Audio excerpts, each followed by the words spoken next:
Today on DNVR Buffs Live, we are moving along in spring practice, and Colorado has brought in a secret weapon. That and much, much more.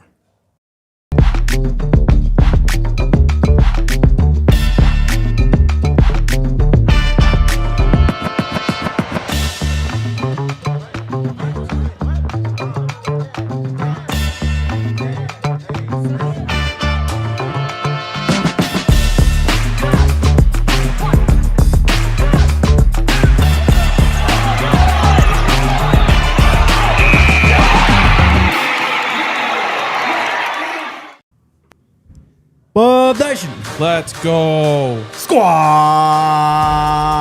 Live from Toyota Lounge, driven by your front range Toyota stores. It is DNVR Buffs Live on a hump day, day 2, spring football practices. Pads are popping. Yeah. We got offensive linemen just flattening people right now. Quarterbacks breaking free. Fist being thrown. Yeah, we had a fight today, too. Yeah. That's how you know football is officially back. If you're going to be on the show, you got to be on that. On that. And if you're not on that, get off the field. Get off the set. Oh, God. I love it. What is up, chat? How's everyone feeling today? On the show, we are going to be talking NIL money. Okay. Tax-free? For some states. Have you heard about this? Tax-free NIL money? Yeah, have you heard about this? No. Get ready. We're going to talk about jersey patches, too. Yeah, we Did you hear about that? Yes. Taco Bell looking at you. There you go. Recruiting, we got a roster update, guys. Yes. Wow. We've done it. Yes. We've done it. We have numbers now. Wow. Wow. I'm impressed. But today we start day 2 of practice, man. We were back up in Boulder. We had Chris Marve. We had Tyler Martinez, Gideon ESPN Lamprin, Leona Leafau, and QB1. a player named Julian Lewis on the podium after practice My today. demon. We'll get into practice clips and takeaways and all that stuff more into the show as well. But yeah, day 2. First time meeting Chris Marve. Yeah. It was very much, he wasn't answering questions about specific players. Which But, I like. What's that? Which I like. Oh, wait, let's peel that back. So he said, I'm not going to talk about specific guys. Like, if you have broad questions, I'll answer them. Well, he was asked about it. Somebody asked him who's been standing out to you so far, and he goes, I hesitate to answer questions like that. Somebody asked him specifically about Boo Carter, and yeah, he was like, it's early. We'll wait till the pads get on. So that was, I think, just his philosophy, which, like I said to Jake earlier, like I like. Yeah. You don't want to, especially, I guess, it's not as prevalent as a problem since there's no spring portal anymore. But you don't want to pump your guy's head up maybe prematurely. Did you see the clip of the BYU DC? Yeah, that's kind of what I was referring to originally, Yeah. the spring portal. But like, why are you even worried about that at that point? I agree. Yeah. don't If people haven't seen the BYU DC, I think last week, Yep. basically said that he is not going to talk about any of his players during the spring because they'll leave. He was and somebody asked- would try to tamper with them. He was asked specifically about like the young players in the linebacker room, and he was struggling to even get an answer out because he didn't want to talk about them. Yep. And then he just flat out said that pretty much, that he's not interested in talking about specific players at this point in spring because of tampering and all that stuff. Sign of the times. That's a little performative for me.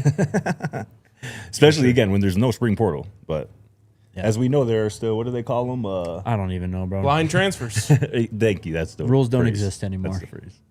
But yeah, let's start off with Chris Marve. Do we want to play the reel?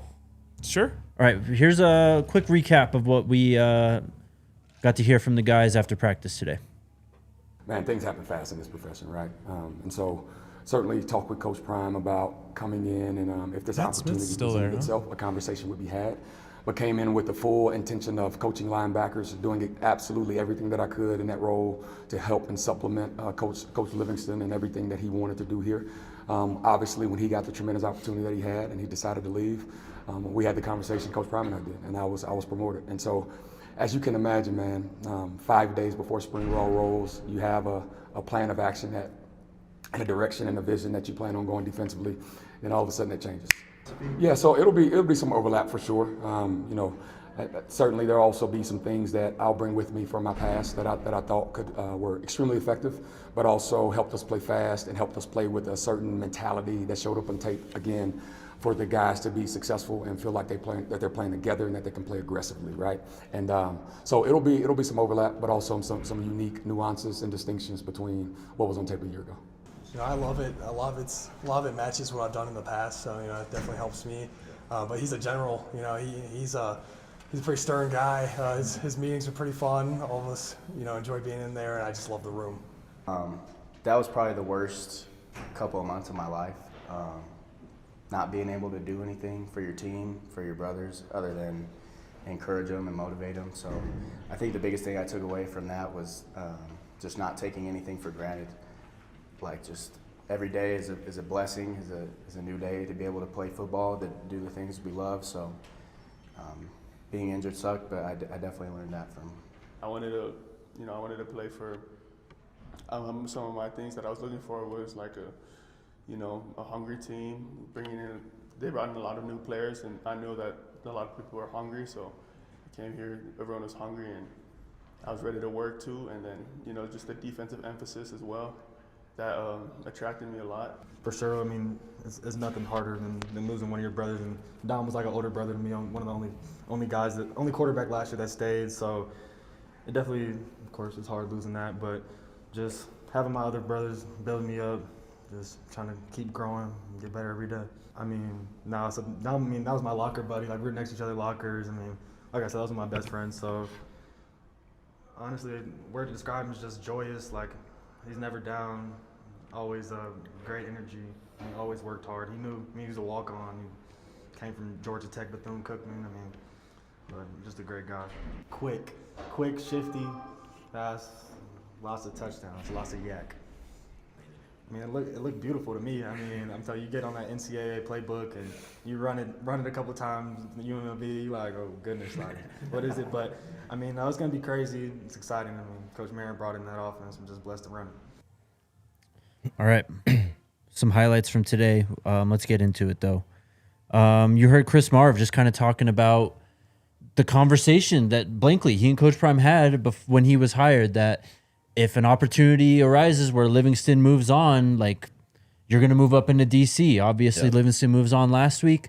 They have that conversation again, and now Chris Marve's your defensive coordinator. I thought it was a great first impression, honestly. I mean, he also reflected a lot reflected a lot about his time at Virginia Tech, his time off as well, which he spent with the Rams and who else Cardinals last year. So kind of learning from some NFL staffs. But yeah, great first impression, I thought. I agree. I was really impressed with him today. Really thoughtful. Gave us, I think, a lot in terms of a window kind of into his mind, his philosophies, his perspectives as a former player and obviously as a coach as well. I thought his window into how he spent the 2025 year, right, his year off of coaching, was interesting, right? This is a quote here. I learned how to be a better teacher. I did a lot of stuff in the offseason. I did internships in the NFL with the Rams and Cardinals. And I just think that's awesome, because I think that's a lost art within coaching right now, is teaching, because I think that's at the core of coaching, is like being a good teacher and getting guys to not only buy in but understand what you're trying to get across. So having somebody who is just as equal of a teacher as they are a coach, as they are a motivator, which I think Chris Marve is, I think is really special. And talking to those three linebackers, Chris Marve has made a significant impression on all three of them, it sounds like. Yep. Yeah, I mean, it's like the old adage with teachers.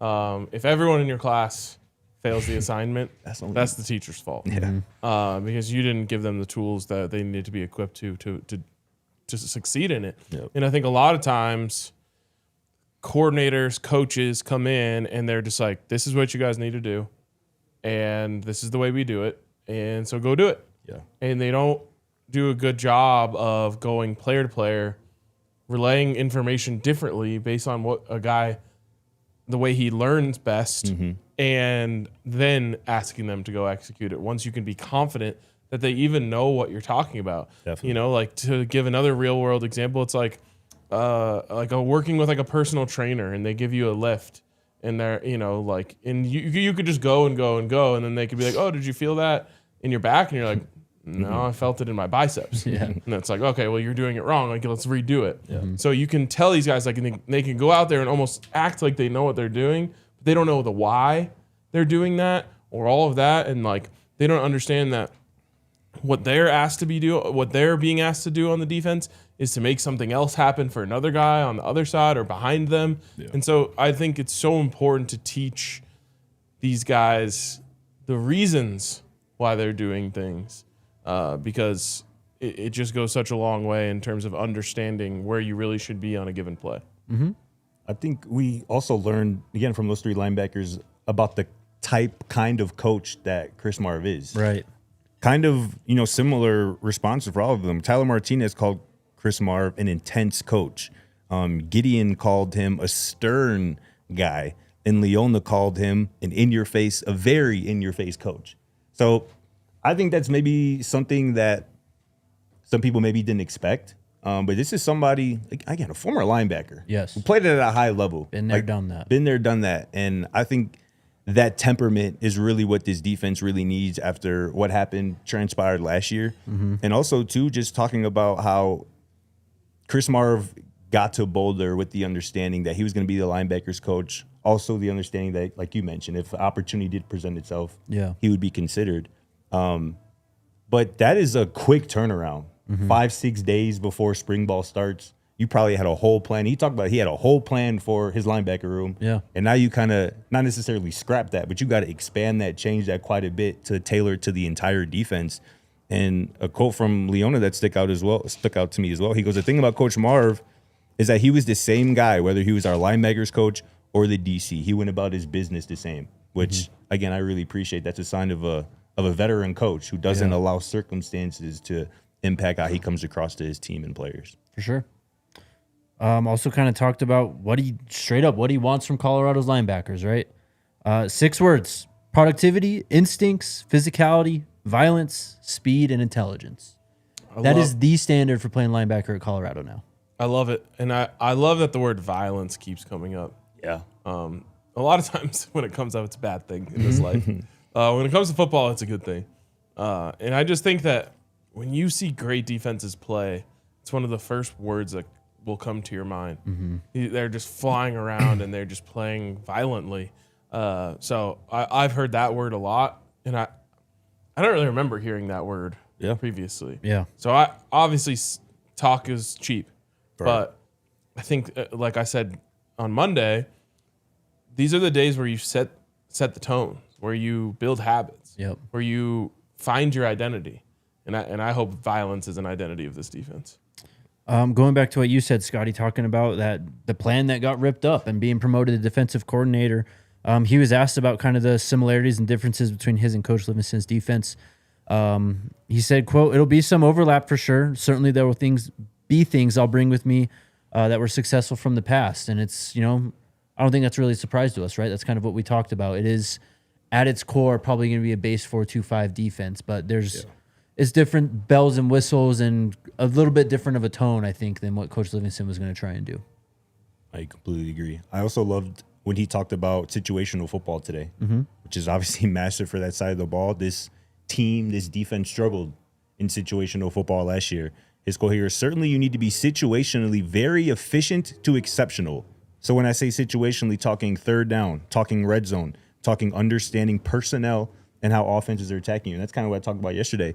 Our takeaways from the first day when, Chris Marve was talking to his defense. What are they giving us right now? What are they doing well right now? They're 2 tight ends. They're trying to, run the football against us. So constantly having that be a part of the conversation in your thoughts as a DC, as the linebacker crew, whoever on the defense, I think is going to be massive and a real boon for this unit. Let's take our first break. On the other side, we'll talk about what those linebackers had to say after today's practice, as well as Julian Lewis. Shout out to our friends over at Taco Bell, man. Check it out right now. New limited time only chicken, bacon, ranch, street chalupas. You guys tried them yet? No, I haven't. Not yet. You're sleeping on it. I'm telling you, I'm stamping this one. This is a new favorite of mine. You get that street-sized cheddar chalupa shell filled with slow-roasted chicken, flavorful bacon, freshly prepared pico de gallo, shredded cheese, and that delicious avocado ranch sauce. But it's Taco Bell, man. Check it out. They've got a bunch of favorites. Your favorites from from way back when you were kids. They're coming back, all kinds of stuff. And right now they got the Luxe Value menu as well. It's got 10 items for $3 or less. They're just delivering all your faves at an affordable price. You know, something that only really Taco Bell does best, right? Good value. Real value. Check out the nacho fries as well. I mean, those are a classic, but that Lux value menu, the bold, irresistible flavors and crave-worthy items at an unbelievable price. Nobody delivers everyday value and supports your hometown teams like Taco Bell. Live Mas. And shout out to the squad over at Toyota, man. The best vehicle to head over to your local Taco Bell is in a Toyota, man. Toyota is the official vehicle of DNVR as we see here in the beautiful Toyota lounge, man. Trucks have always been a part of Toyota's DNA, man. For generations, Toyota, they've been building these durable legends that are perfect for the greatness of the great state of Colorado, man. So whether you're maybe conquering some off-road trails or, you know, maybe you got your whole life's belongings and possessions that you're trying to haul on the back of your Toyota, man, they got something for you. They got a truck for you, whether it's a 2025 Tacoma or that 2025 Land Cruiser. They got 17 different models available all-wheel drive. They got 16 different hybrid vehicles to choose from. So visit your Front Range Toyota stores at a location near you. AutoNation Toyota Arapahoe and Centennial, Corwin Toyota in Boulder, Groove Toyota in Littleton, Mountain States Toyota in Denver, Stevenson Toyota East in Aurora, and Stevenson Toyota West in Lakewood. Toyota's official vehicle of DNVR. All right, let's talk about what the linebackers had to say. First off, Gideon just all smiles up there. I think he's got to be one of the happiest linebackers of all time. Puts the Gideon. That he does. But yeah, he was asked about his recruitment. All three of them were actually, and just he mentioned again how fast it all came together. Also said, I wasn't leaving here without coming here. I mean, he had his mind made up pretty much probably after that flight, right? Oh, God. We've talked enough about it. You mentioned what he said about Chris Marve, also called him a general on defense. Yes. And also said a lot of it matches what I've done in the past. So you're getting a guy who, what do you have, 100-plus tackles last year? Yep, I think 117, 119. He had that many tackles at Bowling Green, and he's coming in fitting right in your defense. I think that's a stretch maybe to project 119 tackles again, but the guy's going to be a tackling machine out there. I'm going to call my shot. Gideon Lamprin becomes the first non-safety of the Coach Prime era to lead the Colorado Buffaloes in tackles. I love that. Hell yeah. I think he's a star. I think he checks all those boxes from a physical standpoint, from a mental standpoint. I think he checks all the boxes that Chris Marve is looking for in his linebackers, those 6 adjectives that you mentioned earlier.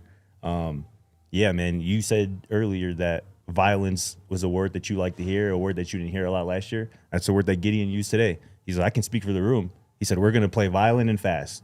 Our standard is excellence, and we're going to try to attack every single day that way. And this is just, I think, a born leader. I just simply refuse to get over the fact that if Coach Prime and this young man were not on the same flight, we wouldn't be talking about him right now. Like, I believe this was truly meant to happen, and he was meant to be here. True destiny, truly. And I think he is going to quickly become a fan favorite. I love 44 on him as well.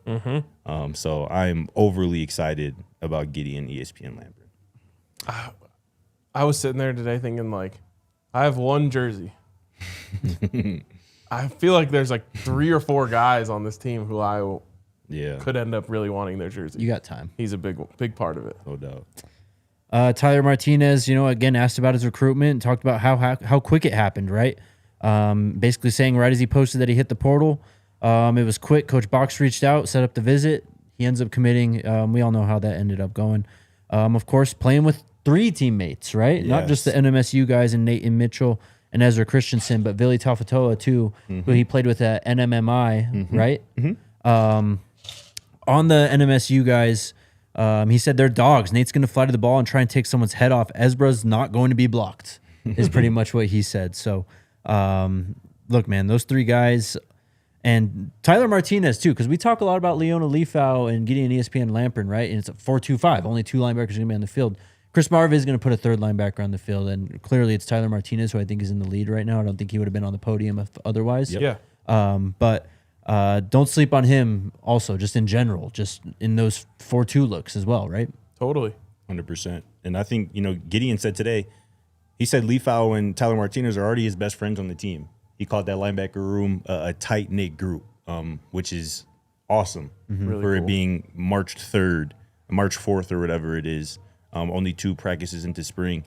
And I think the 3 linebackers we heard from today, I think particularly I think all three of them are like pretty different personality-wise, like Yes. temperament-wise. Like Gideon is Yeah, he's in your face smiling. Like he's Tyler, jovial. Tyler's a bit kind of more serious, and like I think Leon is a bit more serious too. But I think Chris Marve even had a quote today talking about that, where he was like, "There are different ways to lead, pretty much," and he has coached guys who were the rah-rah guy in the locker room. He has coached guys who were quiet, who you couldn't get to say a word, and they were both equally, as efficient and whatnot, productive. This is a quote here: whether you're a very vocal guy or a guy who's a rah-rah guy, who's loud and you can hear from 2 rooms away, if you produce on the field, everybody will recognize who you are, and you'll have natural leadership because of your productivity and the way that you will work. There are all types of personalities that fit a football program, but there needs to be one standard.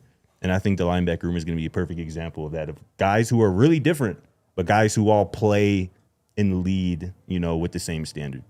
Got It's it. set by the coach. It makes watching your team so much more fun when they have great linebackers. Yeah, it does.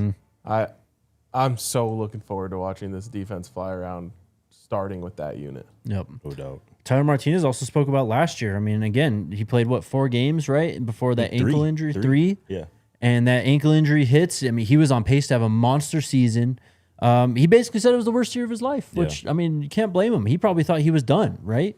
Because that was his eligibility, done and dusted until he got that medical waiver. So he just talked about how he was able to persevere, and how he's thankful for that, really, too. So, I mean, you're getting a guy who's really feeling like he's on his last chance, right, to make an impact in college football, try to get to the NFL. Just don't sleep on him. Dude can play. 2024, all conference, led New Mexico State in tackles. This past year, you mentioned it, played only 3 full games before getting injured. In those 3 full games, 24 tackles, that's 8 a game. 13 solo tackles, had the 8 stops that we've talked about, which is registered as a failure for the offense. You said it, like he was on pace for 100+ tackle season easily, no doubt. So he has that type of ability in him, and all 3 of those guys, in addition to the freshman potentially, that room, as we've talked about, is the most improved position group on this team from last year to this year. For sure. On Leona Leafau, you heard that clip of him talking about why he came to Colorado and the hunger that he was looking for in his next team. Kind of on that, he talked about the first 2 days of practice and his impression of it. He said everyone's just flying around trying to prove what they're capable of doing. It raises the bar for everyone because everyone's on their A game, just trying to compete every single day in everyone else's game, not just yours. Because at the end of the day, we are a team. So we'll get into the clips here, but yes, guys are definitely flying around. There's just a different feel, a different intensity, I think, already for this year than there was last year. I love it. And I think you can just see it in the clips that we've seen from Well Off, Reach the People, like whatever, that it feels really like intense. Yeah, for the second spring practice, for sure. And there's a fine line between going too far with the fighting and that type of stuff, but at the same time, like it's a line that you want to toe, that intensity, that grit of a practice that kind of hardens a team. No doubt. And I think Leona mentioned as well, like part of the reason he came here is because he said he wanted to join a hungry team, and he sees that in a lot of these guys, because 60 new players. Yeah. You know what I'm saying? And I think a lot of these guys are taking on what happened last year, like personally. And I think that's leading to some of the intensity that we're seeing. Like a lot of these guys are taking on the attitude, like, what happened last year not happening with me on this team. Yeah. That ain't going with me in this group this year again. So guys like Leona, like everybody is coming, a lot of these guys with something to prove. Leona left for whatever reason, but I think part of it was he wanted to be the guy. Yeah. Like he wanted to be able to play almost every snap, like lead a team in tackles, because he knows he has that ability. And I feel Gideon probably has a similar kind of way of thinking and whatnot. Probably same with Tyler. But when you have a group of hungry guys like that, that's just what you need. I think 3 is asking too much, but to your point, if you have 2 linebackers leading the team with tackles, I think that tells me this is a pretty good defense and a pretty good football team who's stopping the run and not allowing big plays. Yeah, that means the majority of your plays are ending somewhere between the line of scrimmage and 5 yards. So. Yep. Exciting stuff. Julian Lewis, man. I feel for the kid. He's obviously been affected by the passing of Don Ponder. He was really close to him again, clearly in a room full of 4 guys in your position room. I mean, down 1, that's 25% of the room, man. Yeah. So he was clearly still in mourning. Well, and he brought it up like that was the one quarterback from that was here last year. Right. That was here this year. Exactly. And his locker mate. And the oldest quarterback in the room, too. Like someone probably almost everyone looked up to in a way, right? Yeah. Yeah, you feel for Drew. Totally. And for his family. You mentioned the comments from his family. It's just Heartbreaking, man. God, that'll break your heart. Yeah. Julian Lewis, I mean, you heard the clip. That was my locker buddy. That was my best friend. Again, tough to transition from that. I asked him about the wide receivers, though. Didn't say a lot, but what he did say was that clip. Quick, shifty, lots of touchdowns, lots of yak. He's obviously pretty happy with the firepower he's got in that room. All those guys they brought in are yak demons. Yeah. All of them. I mean, allowing them to catch a pass, like that is just literally half of the worry because now you got to try to get him on the ground. And it's going to take more than one. And the first person typically is going to get that man on the ground. We already seen Cam Perry, kind of flexing his open Real field prowess a little bit Oh, wow. and whatnot. And just wait till that first Danny Scudero clip drop this spring that everybody going to lose their mind over. You know what I'm saying? And obviously DeAndre Moore is dealing with some injuries, with a injury. So is JoJo Williams. But I think that provides additional opportunities for, guys like Cam and Danny and Ernest Campbell to get a rapport with Juju Facts. in this offense. So that could potentially be a blessing in disguise, assuming, those injured guys are, back before fall. But as we've kind of talked about in the headline that you might have seen, the headline is secret weapon. We alluded to it yesterday on the show. But Haj Malik Williams is in Boulder right now, kind of working with the Colorado football team, working with these quarterbacks. Former UNLV quarterback, obviously was Brennan Marion's quarterback in 2024 with the Rebels. And I didn't know this today. I asked Julian about it, just about, what it's like having somebody who operated that offense at a high level. And Julian, told us that he's known Haj since Julian was 6 years old. Yep. He calls him Big Bro. They used to train together, which is so cool, that connection. And now they kind of get to meet and work together here now. And Juju talking about, I think it was having that right-hand guy who's experienced it and understands the offense. You could hear from a player. It feels good. And as we talked about yesterday, like Haj was a really good player in this go-go offense in 2024. Almost 3,000 total yards, almost 30 total touchdowns, only 5 picks. He knows what this offense is all about. He obviously has a prior relationship with Juju. And this is just one of the many. Look, this offense is awesome. It's incredibly effective. But Coach Marion does not mess around when it comes to coaching it. And you have to be built a certain way to take that coaching and not take it personally. For sure. And not get upset. I can't remember if I shared this on the show, but one of the examples he used with me was like a quarterback like missed a read or something, and Marion was like, "What? You just don't like throwing touchdowns? Oh, that's weird. I thought you liked that." Like, My bad. And so what he was just saying was like, it's not easy. It's not going to be easy. And I think that having another quarterback in there to be sometimes a bridge from what Marion wants, what Julian is hearing, and I can kind of interpret and put that into maybe terms that are easier for you to understand. It's exactly why the Broncos just like moved mountains to keep Davis Webb around. Yeah. Because Sean Payton, he's got a prickly. And Davis Webb, he's kind of the translator. He's like, okay, all right, and you've seen him even on the sidelines, like standing up for Bo to Sean. So I think this is great. It's super nice to have that conduit there to make this transition easier. Yep. I would love to tell a personal story that I was just reminded of here on the other side of this break. All right, let's do it. Shout out our friends over at the Gold Crown Foundation. Man, it's getting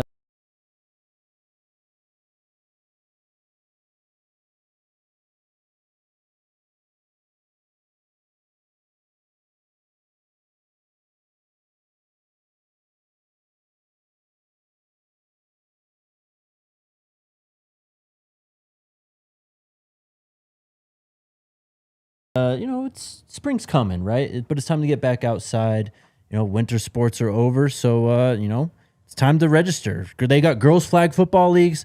They're still doing basketball through April as well. Maybe some golf tournaments, RK? Oh, yeah. Looking into that. JV girls golf. I mean, spring volleyball leagues, they've got you covered, man. But yeah, make sure you get in on it. It's time to get back outside. Again, all 4 sports, basketball, volleyball, golf, girls flag football. You can join as a group, as a team, or just as a standalone as well. Again, individual registration scholarships are available. You can scan the QR code on the screen right there if you want to sign up. But it's for kids of all ages, man. 3rd through 8th grade, middle school. They got all kinds of stuff going through the summer as well. So make sure you learn more and sign up. Again, use by scanning that QR code on the screen or visiting goldcrownfoundation.com. Use sports like the backbone of our societies and growing up, right? Facts. So hit them up. Hit up our friends over at Gold Crown Foundation and get yourself outside this spring and summer. And hit up our friends over at New Built Restoration and Construction, man. You might need them. You might need them. And when you need them, you're going to wish you remembered the name New Built Restoration and Construction, because they're going to be there for you when you have a home emergency, whether that is fire damage, water damage. You might have mold in your home that you need removed immediately. Repair services, commercial products, whatever it is, you got to hit up our friends over at New Built Restoration and Construction. Maybe most importantly, because they are available 24/7 for your home emergency, and they're there for their customers because they care for them. 600 reviews prove this to be true. So hit up our friends over at New Built Restoration and Construction. If you have a home emergency, they're true DNVR fans. They love supporting us, so we love supporting them. When that home emergency hits, New Built Restoration and Construction will be there at nubilt.com or 720-902-7472 and let them know we sent you.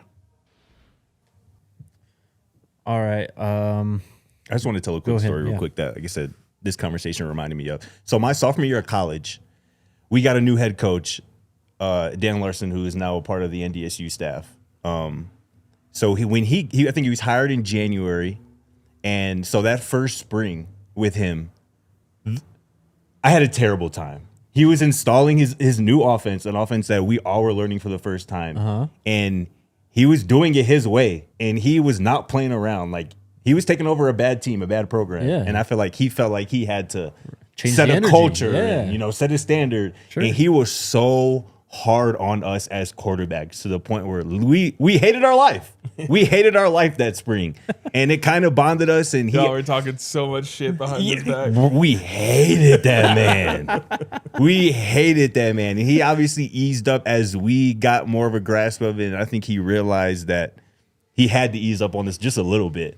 Yeah. But that is just kind of what maybe some of these quarterbacks, maybe Juju, maybe Keneal might be going through, learning a brand new offense for the first time. And I think that's why it makes the appearance of a Haj Malik Williams that much more valuable, to have kind of the middleman, somebody who's been it, who can kind of relay some information. Because sometimes how Brennan Marion says something, I think Juju kind of alluded to, is like, people know who Brennan Marion is and his offense and his personality. And I think just having a buffer there sometimes in the form of a former player is just great for everybody involved. And I think that Brennan Marion's a genius. Mm-hmm. And so I think that all of this is really obvious, and he created it, and it's just like, I don't know, if you see like John Mayer play guitar, he just does it. Yeah. Mm-hmm. He doesn't have to look at what fret he's on or anything like that, see what string he's pressing, he just goes. Mm-hmm.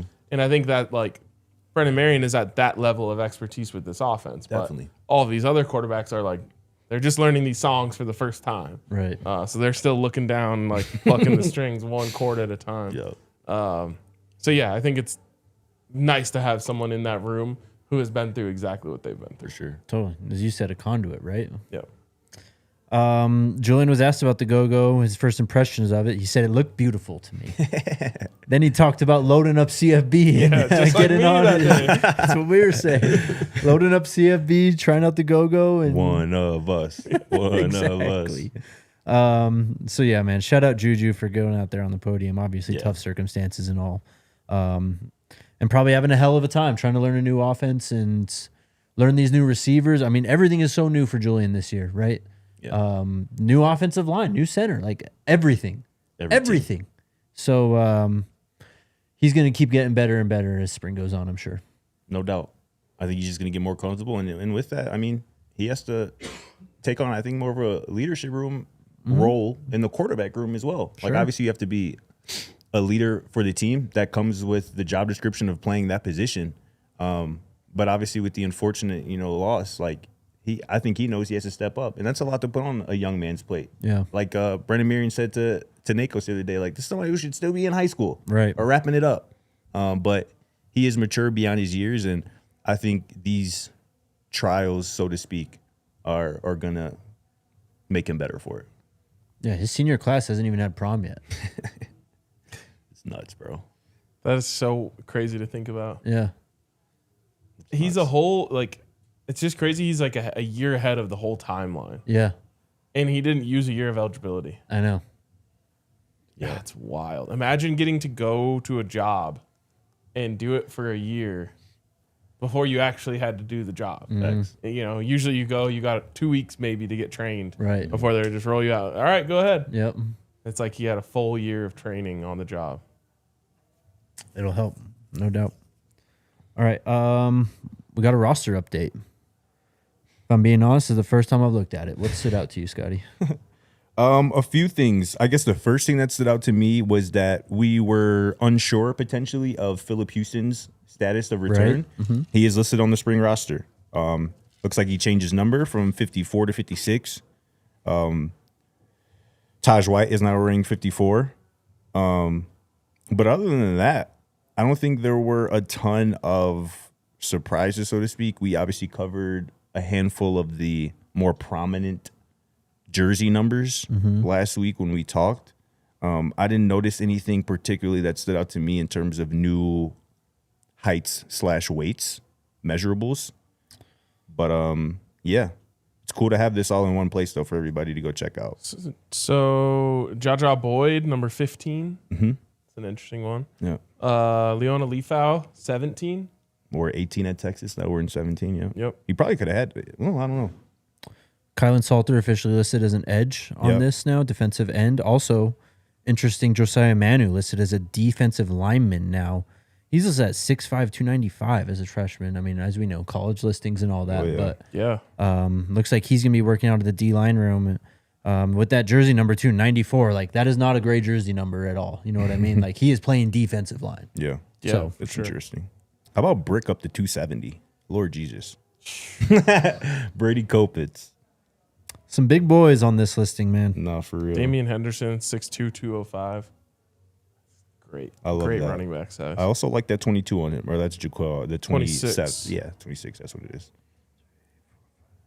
Sorry, hold on. My guy Titus Batista still around. You have 13 offensive and defensive linemen listed at 300 pounds or more. Yeah. Your heaviest being Chauncey Gooden and Samu Taumanu Pepe. I think that's a perfect segue. Yeah, could you load up that video? Yeah, let's play it right here. Getting up off the pile. 15 penalty. Yeah. Big Chauncey coming different this year. For real. Hold on. With the with the dap from Coach Prime. I like the Coach Prime reaction afterward. Let's see the coach shake his head. So here's the thing about that. If you can run that back one more time, here's maybe the craziest part. Chauncey plants somebody right there. An individual he just planted into the ground is a 375-pound man. Well, he's bigger than him. He's the biggest guy listed on the roster. But still, I mean, Samu was on the bad end of that, but Chauncey Gooden, man. I said it last year, or almost 2 years ago now, when I saw him for the first time at the Alamo Bowl. The future pro. Seems like he's slimming down a little bit. Looks like he's getting certainly more comfortable. And if he turns into a starter or at the very least a contributor this year, watch out. Look at Taj White throwing the dude at the beginning of the clip, too, at right tackle. This offensive line's coming different, brother. They are mean. Look at this. Later. Golly. I need that energy on my offensive line. I'm not saying it's got to come from Chauncey. It'd be great if it does. I need that energy on my offensive line. That is the That's violence. Hey, you're not lying. I look, he didn't peep Taj White at the end That's of that. what I'm saying, Yeah, bro. I didn't peep that the first time around. Yeah, Yeah. I'm telling you. Yeah. What else do we got from practice today? Ooh. Of course, shout out Bucky, Darius, Neely for providing these clips. Yes. What else we got? Shout out to Cree Thomas. Yep. Pick 2 six. practices in a row with an interception. He's been making an impact going back to winter workouts, man. He's talking out there. He looks big, He looks the part. making plays on the football. Yes. Don't And again, sleep. they play the young guys in the secondary. And he got in a little mix up too. He did get in a little So mix-up. he the one in the fight then? He was. That was him. Him and Hakeem Let's going go. at it, throwing some hands, Yep. which he loved to see. It was only a matter of time. It was. Dare I say the Buffs might have won the trade with Notre Dame? Long way to go. Let's see. Long way to go. All I was saying is I don't think I would have seen Notre Dame's guy scrapping like that. That's valid. That's valid. By the way, do you remember what Zane DeSouza came in listed at? I could probably look this up, actually. What was he before this year, right? He was a Yep. freshman this year. He was up there like 6'7" in terms of height, wasn't he? Yeah, 6'6". Yeah. Looking it up like 260. right now. Zane DeSouza came in listed at 6'6", 260 last year. Okay, well, that's what he's listed Did at. they not change it? Yeah. But your boy, Fisher Clements, listed at 6'7", 265. Sheesh, that is a massive human being. The big there. tight end room, man. How do you feel about another one of your boys, Toby Anene, at 53? Don't love that. I'll be honest with you, don't love that. But you can't. There's only so many good numbers to go He around. plays like more of a 93. I agree. Yeah, I agree. Even like a 91. Who's 91 this year? Because I think that was BDS last year. Cedric. Cedric. No, Cedric. it's a good number for him. I really like Yamil Talib in 95. Definitely. Another jersey I might have to get. Even Ballin Salma in 96. I feel like that fits. Wait, Josh McCormick, your kicker, is going to be wearing 60? I know, that was the worst one. That's rough. That's rough. That is rough. Oh man. They got too many skill guys to give him 16. Oh, they could have given him 16. True. Does nobody have that now? With Isaac Mato gone? Wilson. Oh yeah, right. All right. It's nice to have a roster, though. Now we know what's going No, it on in really well off. is. Okay. I'd like someone to get the number 1. Maybe somebody will, man. We'll see. You never know. Recruiting. Yeah. What you got? Recruiting. There have been some offers I got obviously one thing going if you out. want it. Yeah, so this is one yesterday. Mason McClure announced that he is excited to be on campus.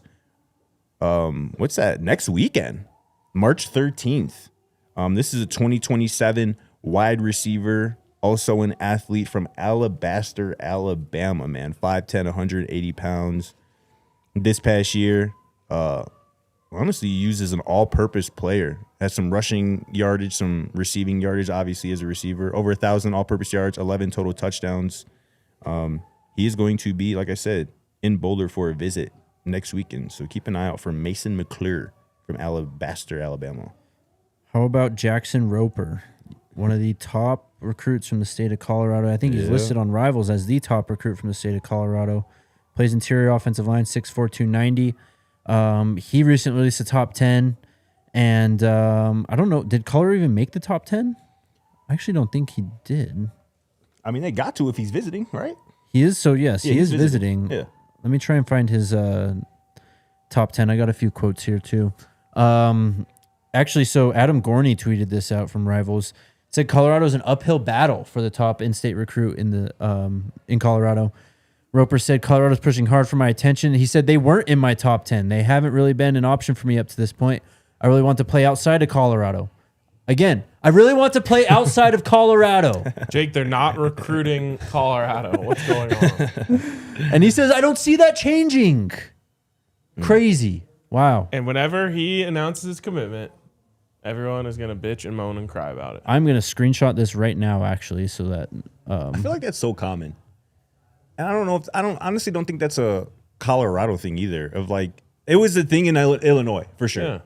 Elite Illinois, particularly Chicago. You're not thinking about the University of Illinois or Northwestern. And I can't speak for, obviously, prep kids in the state of Colorado, but that's just a common thing. If you're not in Georgia, Alabama, I would just limit it to that because I feel like a lot of Florida kids get up out of there as well. Yeah. Yeah. Kids want to leave home once they grow up. They want to bro. experience new things. Yes. That's part of what college is all about. 100%. Is being around new people and different experiences and all that. Totally. And like, there's so much more to it as well. What high school is he from? He plays for Cherry Creek. Okay. So some of this, but not as much. But what I was going to say is like these guys who are coming from like Highlands Ranch, they've all heard like propaganda about Boulder their whole lives. Sure. And so depending on that, especially guys that are coming from like Eastern Colorado and stuff like that, there's a lot that goes into it.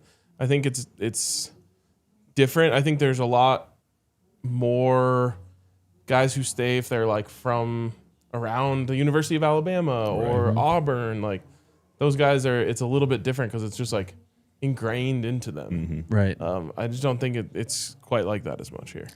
He continues, I've been very upfront with them, but they asked that I schedule a visit for spring and an OV just in case. Wait, hold on. So he say he trying to go out of the state. He don't got them in the top 10, but the Colorado recruiting staff is urging him instead to still take a visit? Yes. Okay. All right. Just making sure. Then said, I don't want to be disrespectful, so he went ahead and put them on the schedule. I guess we'll see where it goes from there. That's kind of wild.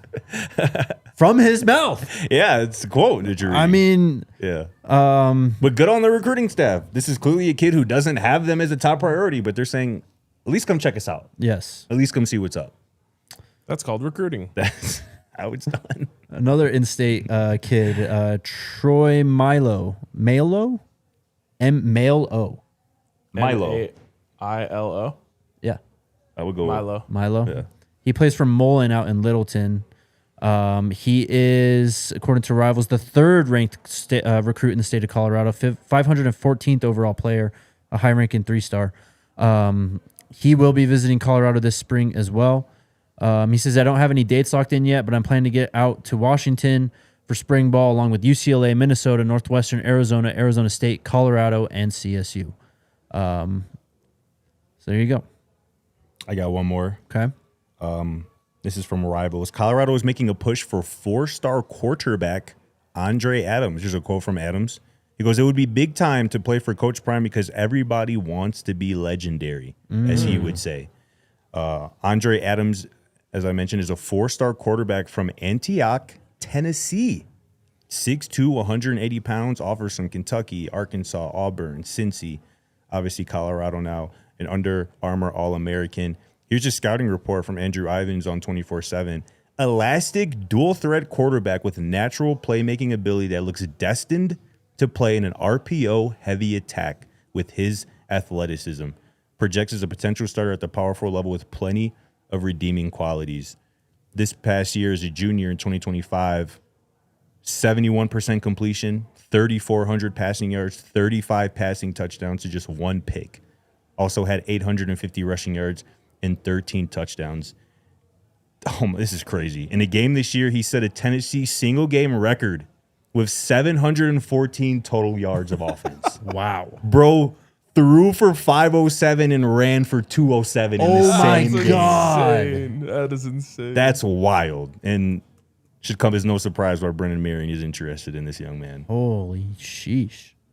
I wish the term elastic. I love that. So good. Did he The opposite of what anyone would He has ever a visit? describe me as. I don't believe so. Send me that. I will. All right, that's recruiting right now. Let's talk about jersey patches and then tax-free NIL money. Okay. If you saw Arkansas, University of Arkansas announced a no free ads here with a Chicken company. a giant chicken company to get a patch right chicken. big chicken on the left side. It could look worse. It could look a lot better. It does not look right. I'll say that. Yeah. But apparently, I feel like it kind of fits. Like could- the yellow, again, because that bread has some red in it, and I feel like it kind of like that red and the yellow. I think kind of goes with the could be Arkansas worse. uniform. They did say I think 90% of the money from this deal I think is going towards the actual players. I think. Interesting. But yeah, this is clearly a thing that's. I think LSU don't they have one now too? I think Arkansas was. They were the took the lid first? off. Yeah. Okay. But LSU I know has talked about it at least. Yeah. Obviously they're a massive brand, but if Arkansas is doing it, just get ready, bro. Yeah. I'm just begging whatever brand wants to put their logo on the Colorado uniform, just make like a black and gold version of your logo. It'll look so much cooler. And I realize, it won't be as loud, and they kind of want it to be loud, so it sticks out, so you have to see it. But it'll just be so much more respected if you make a cool. Like, imagine it's like I agree. the Taco Bell in black and gold, just on the jersey. That For sure. Fire. would look sick. I would love Taco Bell to do it. You mentioned if there is a company out there that would like to do it. Yeah, do you have that other tweet that I sent you? Yes. Yeah. We're giving free. That We're one. doing free ads. Oh, Nah, okay. we can do it. We can I mean, they trying to do it. Yeah. They say you up, and you said you would like a black and gold one. I know. That's kind of their colors anyway. You know what I'm saying? Yes. Yep. I just like that they're putting their hat in the ring. We'll see what happens though. Do love that they thought of Colorado when they saw that tweet. For sure. So that earns them one free ad. For sure. Who's the quarterback we were talking about? What's his name? Andre Adams. He's coming here tomorrow. To the DNVR. Well, I'll be damned. I wish. That's sick. To Go Boulder. crazy. Yeah. Yep. All right. Interesting. That's like beyond video game numbers. Yeah. That's Like you don't have insane, enough bro. time in a video game to put up that many numbers. 500 yards passing and 200 yards rushing. insane. Oh, I like this ad lib too from this scouting report. Crafty on the move and will drop the elbow to throw around coverage. I Talking really arm like angles, that. all Yeah, right. exactly. To go with the athleticism, the dual threat ability, and again, he's from Tennessee, and we know what that area means to this recruiting staff here. Yes, for sure. So this actually came out on Monday, but the Mississippi House passed a no tax on NIL money bill that is just going to directly help Ole Miss and Mississippi State. They passed it. Yes. No, this is law, brother. Like, yeah. That's assault, brother. This is from the Clarion Ledger, written by Bea Anucci. The article about this. The Mississippi House passed a bill to exclude NIL earnings from the state's income tax. It would make Mississippi obviously an attractive destination for top athletes and give coaches another recruiting perk. Yeah, I mean, Trinidad Chambliss obviously just won his case too. The How is courts that are doing possible? everything in the state of Mississippi to help out Ole Miss and Mississippi I State. know, and like we'll just never get that here. No. I think they're like the third state I think I saw to do that. I want to say they're all in the South. Well, I don't know if this applies, but Texas and Florida don't have state income tax. Just No, period. it was like two states that did what Mississippi did. Let me like see, to let skirt the NIL. They might have it in the article. Florida, Texas, and Tennessee, I guess. Here's what I'll say about this. One, Arkansas as well. Yeah, I knew there was two. Yeah, Tennessee and Arkansas were the ones I saw. good for them. I mean, that's awesome. Everyone would like to not have to pay taxes on their money. Right. Two, I just feel like we're actively trying to not have these kids learn life lessons. It's crazy, huh? like every year we move farther away from them being prepared for the real world. Yeah, that's where we're headed, bro. And it was just like, okay, well, one side effect of them getting all this money is they have to learn how to handle money. No. Took that away too. Also, it's That's just like, funny money. not to get too into this, but like, state of Mississippi's got some issues in many ways. And we're talking about most of just college football stuff when it comes to, I cannot believe that got you know, through. I don't know. It's just crazy. It's wild. Good for them. Good for them. Do you got that last tweet I sent you, Yaya? Did y'all see this, bro? I cannot see what's going It's on. pretty small. I'll read it to you. So I did nine U football players Oh, God. are hitting the portal. American youth sports continues to be a disaster, this tweet reads. So this young man, you see it, Levi Tonka Rodriguez, class of 2036. Oh, my Lord. Pop off, young king. He said his caption on Instagram, year 2 loading. First, a huge Wow. That's hard. What does that height say? 4'2", 85 pounds? Year two. Year two loading. He goes, first, a huge thank you to the Cowboys organization for being great to me and my family. With that said, I'm officially hitting the portal for the 2026 fall season. I'm looking for the right fit, good coaching, development, meaningful reps, and most importantly, a team where I can, and kind of cuts off. And then this follow-up, quote, you'd be surprised what's being offered in youth football, end quote. Tonka's dad tells me in regards to NIL deals for 9U. Stop, bro. That's fake. This is all AI. We are so fucking cooked, bro. Oh my gosh, Holy bro. cow, man. It's really trickling all the way down. I'm so dead. That shit's really funny to me. Oh, man. AU, man, they hitting the portal. What you got for me? These parents, bro. It makes me think of like baby Gronk's dad. Oh, You know what I'm saying? Like these parents, bro, who are trying to live vicariously through their very, very young children is kind of a sickness. It But really is. It's crazy. well, but here's the other crazy thing. It used to be like, if your kid could get to the pros, like your family was set for life. Yeah, It just got one level lower. exactly. Maybe you not get to set power for four, life. you be set for, a while. You can set your family up real well. So Yeah. people are going to be doing crazier shit to try and get their kids a Power 4 scholarship, because that could be worth $5-10 million. Yeah, by the time By the there, time- you're yeah, right. exactly. No doubt. No doubt. Yikes, man. Last thing I got is Lou Holtz passed away. Shout out Lou Holtz for giving Ryan Day shit on his way out. Legend. He really wasn't letting up on Ryan Day. No, good. R.I.P. Lou. Rest in peace. Anything else? Isaac Wilson showed some flashes today. I good for thought it him. was interesting that I thought he flashed when he played at Utah. you and I both, brother. Yeah. Transfer on 3 transfer portal page today tweeted the top 10 Big 12 transfer portal quarterbacks. They obviously had a dog at number 1, Drew Mestamaker. Oh, Lord. They got Sorsby. They had Sorsby behind him at 2, which is interesting. Lagway at 3, Cutter Boley, Arizona State's new quarterback at 4, Jaden Craig, TCU's new quarterback at 5, Alonze Barnett, UCF's quarterback at 6, J.C. French from Cincy at 7, and Isaac Wilson at 8. Ahead of Top half of the conference. ahead of Jalen Rayner at Iowa State and Michael Hawkins at West Virginia. Michael Hawkins, yes. a former blue chip quarterback recruit. Very interesting. Very interesting.